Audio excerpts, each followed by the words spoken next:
Récemment, dans les stories, je vous ai montré ce manteau en laine, composé de tweed et jersey de laine. Et il y avait plusieurs questions concernant le zip en métal.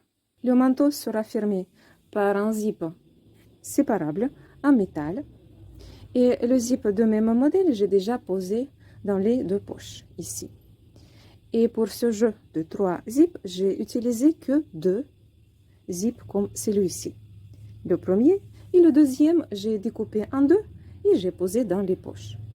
Bien sûr, pour cela, il me fallait le troisième, le même curseur. Je l'ai récupéré ailleurs. Pour tous mes travaux de bricolage, j'utilise les pinces de la droguerie. Aujourd'hui, je vais profiter de la pince coupante et la pince pour serrer. J'ai un grand stock de fermetures séparables, plusieurs couleurs, plusieurs curseurs, et je peux changer les curseurs d'un zip à l'autre, s'il le faut. Pour cela, les deux zips doivent être de la même taille, c'est-à-dire le maillon du même numéro. Ici, tous les zips, c'est les zips, le maillon numéro 3. D'une chose, et deuxième chose, je dois avoir des bons outils. Pour l'exemple, on va prendre ces deux zips-là, tous les deux argentés bien évidemment, et on va leur échanger les curseurs. Je vais ouvrir le zip et prendre la partie où se trouve le curseur. Je reviens vers le haut. Cette petite bride en métal qui bloque mes maillons, je vais la relâcher un tout petit peu. Pour cela, je glisse ma pince coupante en dessous pour ouvrir cette pince et elle s'en va. La voici. Tout de suite, je vous conseille, mettez cette pince dans un récipient, sinon vous allez la perdre. Et maintenant, on peut sortir le curseur, hop, tranquillement. La même chose, je vais faire pour le zip gris.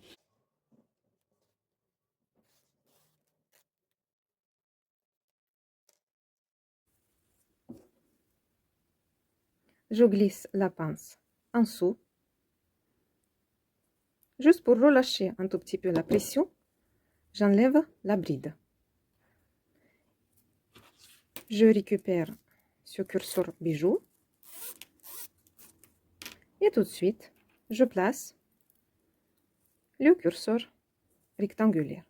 Et je le place sur le ruban gris.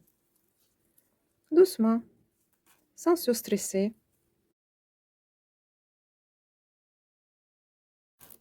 Avec des pensées positives, mon curseur, il est en bas. Je vérifie si le zip marche avec le nouveau curseur.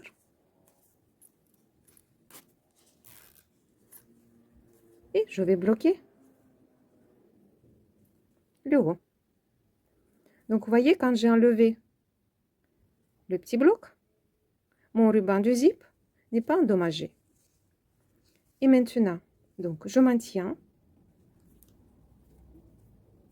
Et avec la pince pour serrer, je resserre. J'appuie doucement pour ne pas casser la petite pièce en métal en deux. Donc, le zip numéro 1 est fini. Je vais pour le zip kaki.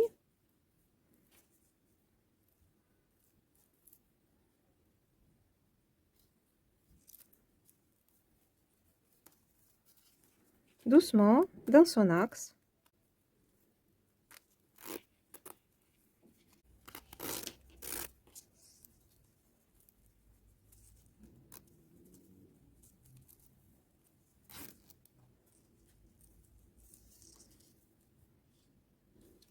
Je ferme mon zip. Et je bloque les maillons.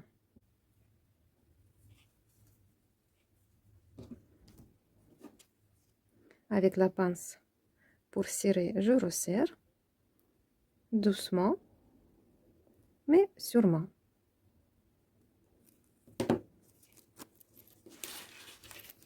Voici mes deux nouveaux zips. Des fois, cette petite bride en métal, elle se casse en deux.